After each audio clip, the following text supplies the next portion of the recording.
সাল ৭১১। সময়টা তখন সমুদ্রপথের। একদিকে নতুন নতুন দেশ আবিষ্কারের হাতছানি, অন্যদিকে ব্যবসা বাণিজ্য করে রাতারাতি ধনী হওয়ার বিশাল সম্ভাবনা। ভারত পারস্য সমুদ্রপথ ব্যবসায়ীদের জন্য যা ছিল সবচেয়ে সহজ বাণিজ্য পথ। প্রথমে সিংহলের কালান্ততা বন্দর হতে সুরাটের ভারুচ হয়ে গুজরাটের খাম্বাত বন্দর পৌঁছানো, সেখান থেকে সিন্ধুর দেবল বন্দর হয়ে ওমানের সোহার বন্দর পৌঁছানো, তারপর হরমুজ প্রণালী পাড়ি দিয়ে পারস্য উপসাগরের বন্দরগুলোতে পৌঁছানো ছিল 1 থেকে 2 দিনের পথ। ভাবছেন পথটা কত সহজ? একদমই না।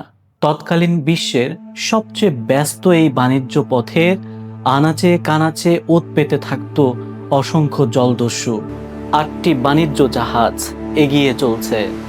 শ্রীলঙ্কার রাজা মানভাম্মা উপহার পাঠাচ্ছেন ইরাকের গভর্নর হাজ্জাজ বিন ইউসুফের দরবারে। আরব সাগরের বুকে ভয়ার্ত এক রাত। আকাশ কালো মেঘে থেকে গেছে, থেমে থেমে বিদ্যুৎ চমকাচ্ছে। উত্তাল ঢেউ কেটে ধীরে ধীরে এগিয়ে চলছে জাহাজগুলো। হঠাৎ চারদিক থেকে ছোট ছোট নৌকা ঘিরে ফেললো জাহাজগুলোকে। মুহূর্তের মধ্যেই লোহার হুক ছুঁড়ে হামলে পড়ল একদল মেদ জলদস্যু।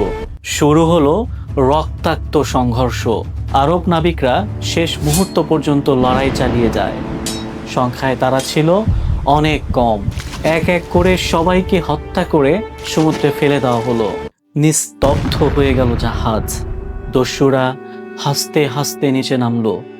তাদের ধারণা আজ তারা মশলার পাহাড় লুট করবে, কিন্তু দরজা খুলতেই তারা থমকে দাঁড়ালো। ভেতরে শুধু নারী আর শিশু।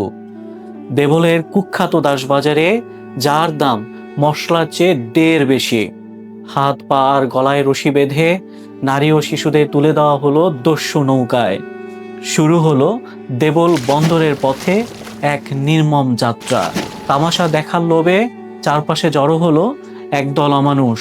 কেউ দেখছে, কেউ হাসছে, আর কেউ বা দাম আন্দাজ করছে।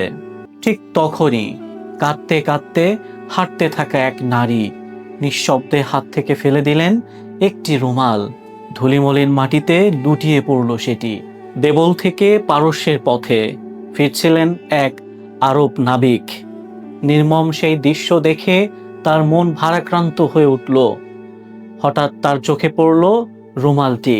তিনি সেটা তুলে নিলেন। রুমালের ভাঁজ খুলতেই দেখা গেল তাজা রক্তে লেখা মাত্র 4টি শব্দ: আরসেলিন নাজদা ইয়া আমির আল মুমিনিন। হে বিশ্বাসীদের নেতা, আমাদের সাহায্য করুন। খবর পৌঁছালো হাজ্জাজ বিন ইউসুফের দরবারে। তিনি সিন্ধুর শাসক রাজা দাহিরের কাছে বার্তা পাঠিয়ে বন্দীদের মুক্তি দাবি করলেন, কিন্তু রাজা দাহির সেই দাবি সরাসরি প্রত্যাখ্যান করলেন। তিনি জানালেন, জলদস্যুদের ওপর আমার কোনো নিয়ন্ত্রণ নেই। রাজা দাহির হয়তো জানতেন না, তার এই একটি সিদ্ধান্তই বদলে দেবে ইতিহাসের গতিপথ। সাল ৭১২। মরুভূমির ধূলিঝড় উড়িয়ে ৬,০০০ অশ্বারোহী নিয়ে ধেয়ে এলেন ১৭ বছরের এক তরুণ সেনাপতি মুহাম্মদ বিন কাসিম। দেবলে নেমেই শুরু হলো তাণ্ডব। বিশাল মিনজানিক আল আরুজ থেকে নিক্ষিপ্ত পাথরের আঘাতে গুঁড়িয়ে দিল দেবলের অপ্রতিরোধ্য দুর্গ। একে একে নিয়ন্ত্রণে এলো পুরো বন্দর নগরী। কিন্তু আসল পরীক্ষা তখনও বাকি। সামনে প্রমত্ত সিন্ধু নদ, আর ওপারে রাজা দাহিরের হাজার হাজার সৈন্যবাহিনী।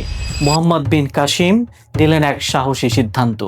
নদে থাকা নৌকাগুলো একসাথে জুড়ে তৈরি করলেন আস্ত এক ভাসমান সেতু। শুরু হলো ঐতিহাসিক রাওয়ারের যুদ্ধ।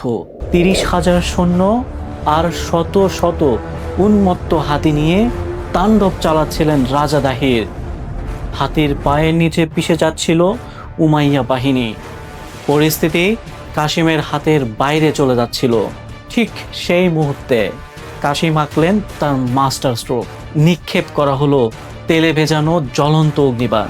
একটি অগ্নিকুণ্ড গিয়ে আঘাত করলো রাজা দাহিরের হাতির পায়ে। যন্ত্রণায় উন্মত্ত হয়ে হাতিটি সোজা নদীতে ঝাঁপ দিল। রাজা দাহির ছিটকে পড়লেন, পিষ্ট হলেন হাতির পায়ের নিচে। আহত রাজা বীরত্ব দেখালেও চারদিক থেকে ঘিরে ফেলা হলো তাকে। এক তীরের আঘাতেই পতন ঘটল রাজা দাহিরের।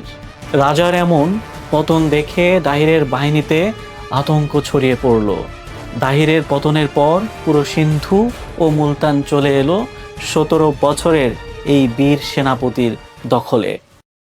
শেষ হলো রাজা চাচের রাজবংশ। ভারত উপমহাদেশের আকাশে উদিত হলো এক নতুন সূর্য। জন্ম নিল ইতিহাসের প্রথম ভারতীয় মুসলিম সাম্রাজ্য।